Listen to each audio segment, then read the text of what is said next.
Praise the Lord friends. இன்றைக்கும் நம்ம நிறைய நேரத்தில் சட்டுன்னு பட்டுன்னு கோவப்பட்டுடுறோம், இல்லைன்னா முடிவெடுத்துடுறோம்.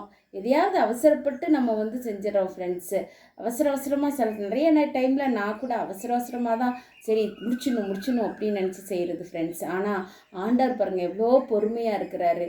நிறைய நேரத்தில் நான் ஆண்டவரோட பொறுமையை குறித்து எப்படி யோசிப்பேன்னா, இப்படியெல்லாம் உங்களை விட்டுட்டு வேற யாரையெல்லாமோ ஆராதிக்கிறாங்களே, அப்படிலாம் இருந்துச்சுன்னா இந்த சர்வ வல்லமையில் அழிச்சிடணும் ஆண்டவரே அப்படிலாம் கேட்பேன்.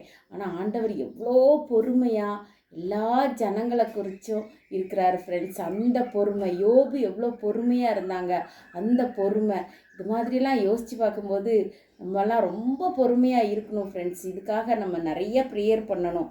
இதோ பொறுமையாக இருக்கிறவர்களை பாக்கியவான்கள் என்கிறோமே, யோபின் பொறுமையை குறித்து கேள்விப்பட்டிருக்கிறீர்களே, கர்த்தருடைய செயலின் முடிவையும் கண்டிருக்கிறீர்கள். கர்த்தர் மிகுந்த உருக்கமும் இரக்கமும் உள்ளவராய் இருக்கிறாரே. பொறுமையாக இருக்கிறவங்க பாக்கியவான்கள் ஃப்ரெண்ட்ஸ்.